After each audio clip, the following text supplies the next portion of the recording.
Welcome to World Ocean Radio.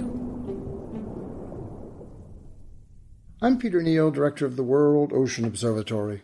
Time and again in history, we hear of natural treatments for breaks, wounds, and diseases.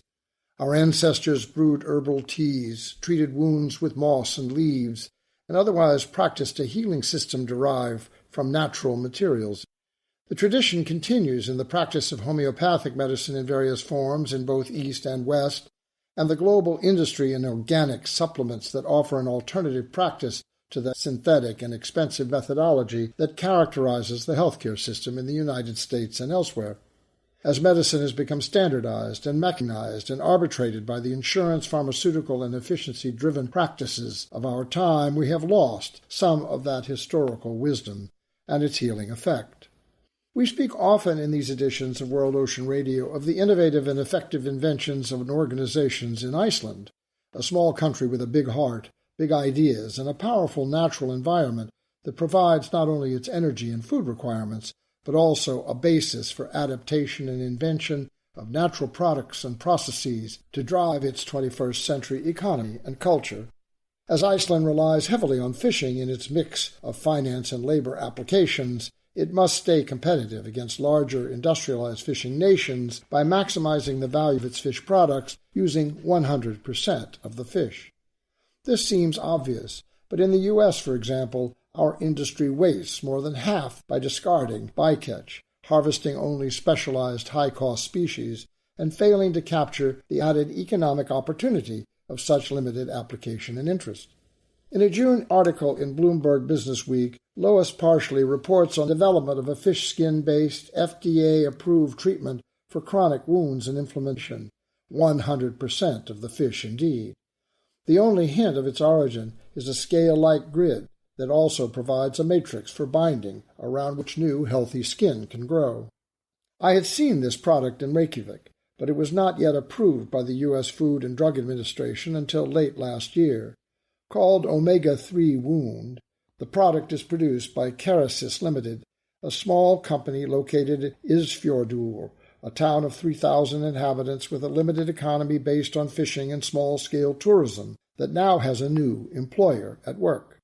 According to Fertram Sigurjonsson, CEO of Kerecis, the product has taken 9 years to develop and test successfully, using the skin of codfish caught locally, cleaned, dried, sterilized, and packaged for treatment of chronic wounds, burns, oral cancer, internal cosmetic and reconstructive surgeries, and other applications for the reduction of inflammation and pain. The market implication is huge. According to Parsley's article, quote, some 6.5 million Americans suffer from chronic wounds, whether related to vascular disease, diabetes, or complications from normal procedures.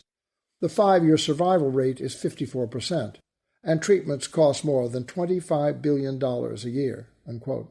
Parsley continues, quote, the U.S. Department of Defense is on the lookout for better burn treatments because of the increase in service wounds from improvised explosive devices. In a study conducted by the U.S. Army Institute for Surgical Research, the fish skin bested the healing rates of cadaver skin, a common military treatment for burns. The Army has also funded several further studies showing that unlike rival products, fish skin can ward off bacteria and reduce bleeding, unquote.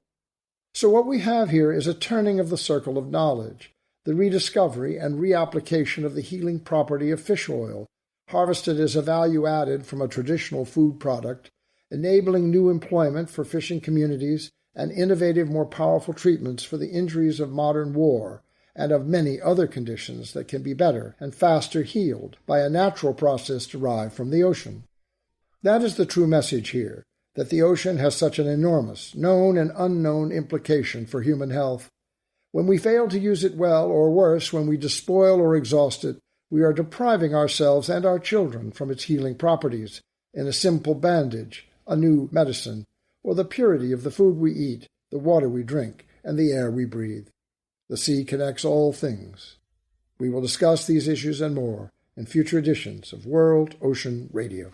This summer, we are revisiting some of our favorite World Ocean Radio episodes that highlight optimism in ocean news, science, and advocacy. World Ocean Radio is distributed by the Public Radio Exchange and the Pacifica Network for use by college and community radio stations worldwide. Find us wherever you listen to podcasts and at worldoceanobservatory.org.